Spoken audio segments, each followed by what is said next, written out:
History finder کے تمام دیکھنے والوں اور سننے والوں کو ملک عثمان کی طرف سے السلام علیکم۔ ناظرین، واقعہ کربلا تاریخ کا دردناک واقعہ ہے۔ یہ اقتدار کی جنگ نہیں تھی، اقتدار کی جنگ تھی۔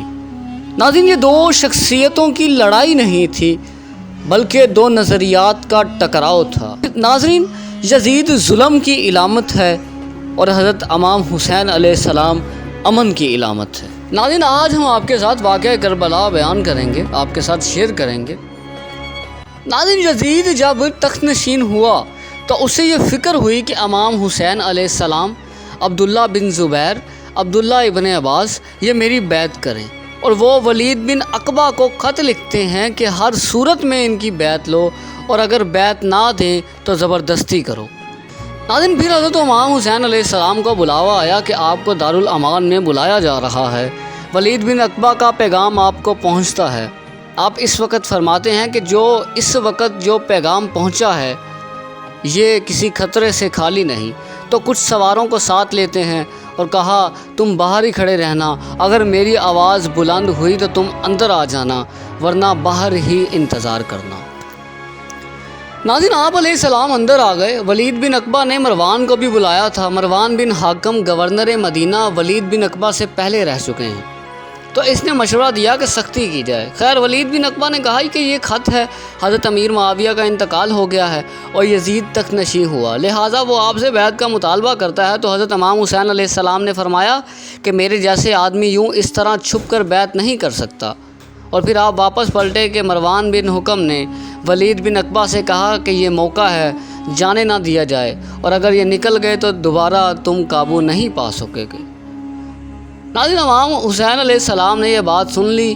وہ انہی قدموں کے بل واپس پلٹے اور مروان بن حکم سے مخاطب ہو کر کہا کہ کیا بول رہا ہے؟ وہ خاموش ہو گیا۔ آپ نے فرمایا کہ تو جانتا نہیں کہ میں کون ہوں؟ میں حسین ہوں، ابن علی کا بیٹا ہوں۔ ہمارے گھر میں قرآن پاک اترتا رہا ہے، وحی کا نزول ہوتا رہا ہے، اور یزید فاسق ہے، مسلمانوں کا قاتل ہے، شرابی ہے، اور میں ڈنکے کی چوٹ پر یزید کی بیعت سے انکار کرتا ہوں۔ پس پھر حیدری کچھار سے محمدی شیر نکل آیا۔ واپس آئے تو سیدہ زینب سے ملے اور کہا مدینہ منورہ کو چھوڑنا پڑے گا۔ انہوں نے پوچھا بھائی کیا ہوا؟ کہا یزید بیعت لینے پر تلا ہوا ہے اور میں کسی صورت بھی بیعت نہیں کروں گا۔ ناظرین، رسول اللہ صلی اللہ علیہ وآلہ وسلم کا مدینہ ہمارے خون سے لال زار بنے گا۔ میں نہیں چاہتا کہ حضور کے شہر کی حرمت پامال ہو۔ ناظرین، سوچے وہ کیسا منظر ہوگا جب حسین نے آخری حاضری حضور کے روضہ مبارک پر دی ہوگی۔ کوئی آسان ہے بھلا مدینے سے جدا ہونا۔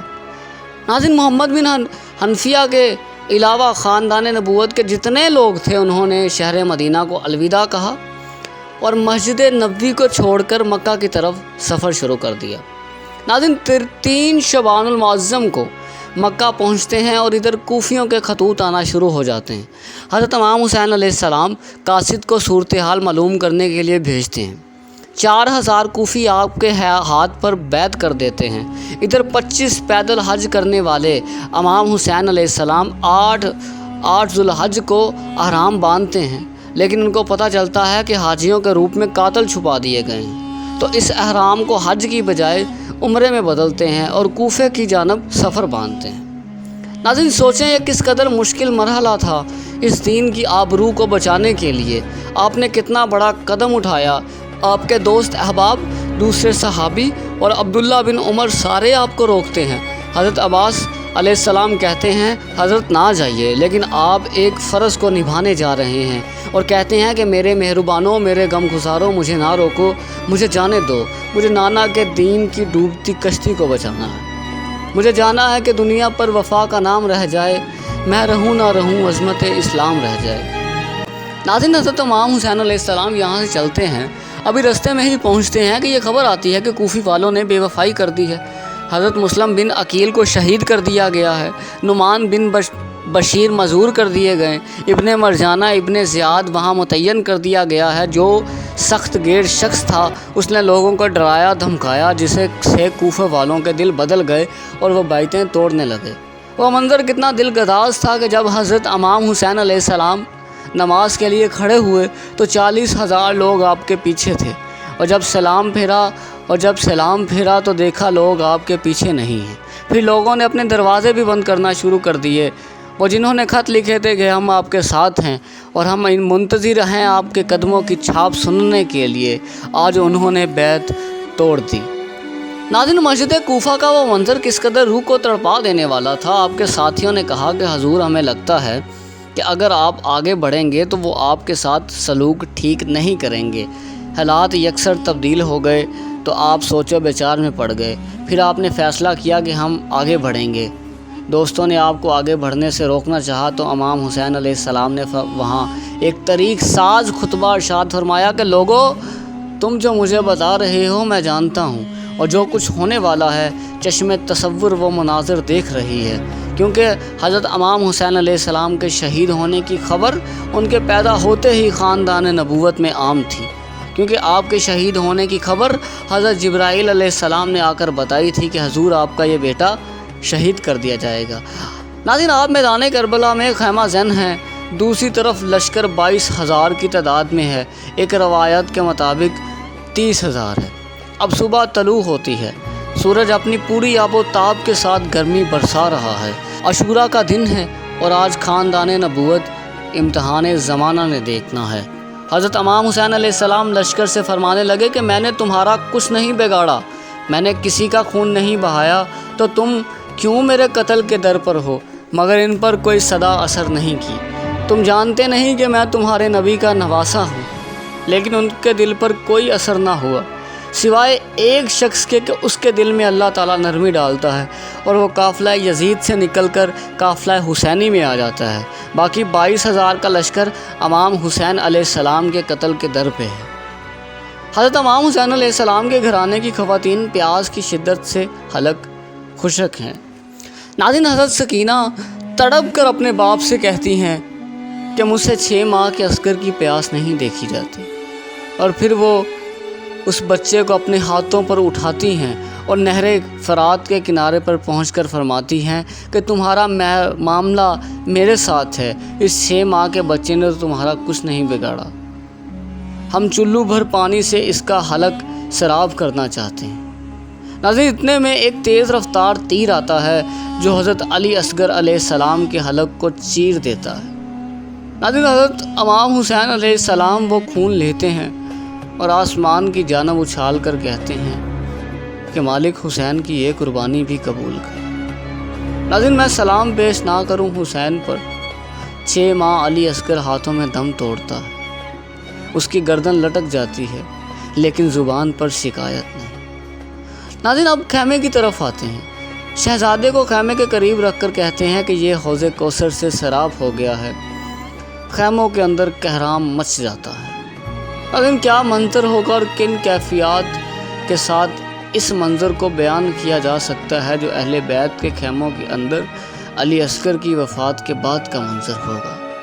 ناظرین، زمانے نے پھر وہ منظر نہیں دیکھا کہ 18 سال کے جوان بیٹے کو حضرت امام حسین علیہ السلام میدان عمل میں بھیج رہے ہیں، اور پھر حضرت علی اکبر علیہ السلام جب گھوڑے کی زین سے زمین پر گرتے ہیں تو باپ کو آواز دیتے ہیں، اور حضرت امام حسین علیہ السلام آگے بڑھ کر بیٹے کی لاش اٹھاتے ہیں۔ 18 سال کے جوان بیٹے کی لاش کندھوں پر اٹھا کر خیموں تک لاتے ہیں اور ہاتھ پھیلا کر کہتے ہیں کہ مالک حسین کی یہ قربانی بھی قبول فرما۔ کبھی قاسم تو کبھی اون و محمد کی لاشیں اٹھا کر لاتے ہیں، بھتیجوں کی بھانجوں کی لاشیں، بھائی عباس کے کٹے ہوئے بازو، زخموں سے چور لاشیں اٹھاتے ہیں۔ ناظرین، کیا کیا قیامتیں تھیں جو ایک میدان کے اندر نہیں توڑی گئیں۔ ناظرین، آپ 71 لاشیں اٹھا کر خیموں تک پہنچ چکے تھے، لیکن زینب جس جرت اور حوصلے کے ساتھ اس سارے مناظر کو سہتی رہیں، وہ یقیناً حوصلہ آپ کا ہی ہے، لیکن اب وہ منظر تھا کہ حضرت زینب کا دل بھی ڈوب گیا جب حسین ابن علی کو گھوڑے پر بٹھانے والا کوئی نہیں، اور پھر جو بھی جاتا واپس اس کی لاش ہی آتی۔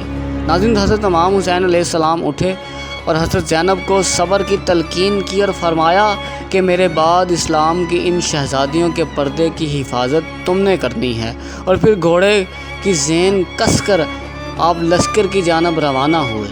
اب خیموں سے سسکیوں کی آوازیں سنائی دے رہی ہیں کہ ان کا سردار آج سب کو چھوڑ کر کربلا کی طرف بڑھ رہا۔ ناظرین، کئی نیزوں اور تیروں کا لشکر امام حسین علیہ السلام پر ٹوٹ پڑتا ہے۔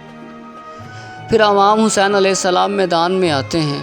شجاعت کا یہ پیکر جب میدان میں آتا ہے تو آواز آتی ہے، یہ کون ذی وقار ہے، یہ کون شاہ سوار ہے، لباس ہے پھٹا ہوا غبار سے اٹا ہوا، جس پہ نازینے چھلا ہوا، یہ نبی کا نور عین ہے۔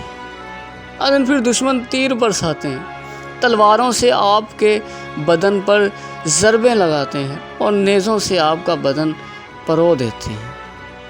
لیکن جب آپ کا پیراہن بعد میں اتارا گیا تو آپ کے پیراہن میں 122 سوراخ تیروں کے تھے، 33 زخم تلواروں کے اور 34 گھاؤ نیزوں کے تھے۔ اور 3 دن کا پیاسا حسین جب گھوڑے کی زین سے زمین پر آتا ہے تو زبان پر ہائے نہیں بلکہ آتے ہی پیشانی سجدے میں رکھتے ہیں اور پکارتے ہیں، اے مالک، گھر، بچے اور خاندان سب کچھ لوٹا کر، بدن کو زخموں سے چھلنی کر کے تیرے حضور سر جھکا کر یہ اقرار کرتا ہوں کہ حسین تیری تقدیر پر راضی ہے۔ مالک تو بھی بتا، مالک تو بھی حسین پر راضی ہوا ہے کہ نہیں؟ ناظرین، حسین ابن علی کا سر باطل نے تب کاٹا جب وہ سجدے میں جھکے ہوئے تھے۔ یزید نے کہا، میں بیعت لوں گا۔ امام حسین علیہ السلام نے فرمایا، میں کبھی بھی نہیں دوں گا۔ یہ سر کٹ سکتا ہے، جھک نہیں سکتا۔ سر کاٹ کر نیزے کی نوک پر چڑھا دیا گیا اور یہ ان کے لیے اس بات کا اعلان تھا کہ ہم جیت گئے، حسینی ہار گئے۔ لیکن ناظرین، لشکر یزید سے آواز آئی، یہ کیسا سر ہے جو کٹ کر بھی سر بلند ہے؟ اور پھر سب انصار کو شہید کر دیا گیا، ان کے سر نیزوں کی نوکر پر چڑھا دیے گئے اور 10 سواروں کو برہنہ کر کر رونڈ ڈالا گیا، حتیٰ کہ ان کی ہڈیاں بھی چور چور ہو گئی۔ لیکن کیا دردناک گھڑیاں تھیں جس طرح امام حسین علیہ السلام اور ان کے خاندان کو شہید کر دیا گیا۔ ناظرین، آج کے لیے بس اتنا ہی۔ اگلی ویڈیو میں ہم جانیں گے کہ حضرت امام حسین کی شہادت کے بعد کوفیوں نے مدینہ والوں کے ساتھ کیا کیا۔ جاننے کے لیے ہمارے چینل کو سبسکرائب کیجیے تاکہ مستقبل میں آنے والی تمام ویڈیوز آپ کو ملتی رہیں۔ اللہ ہم سب کا حامی و ناصر ہو۔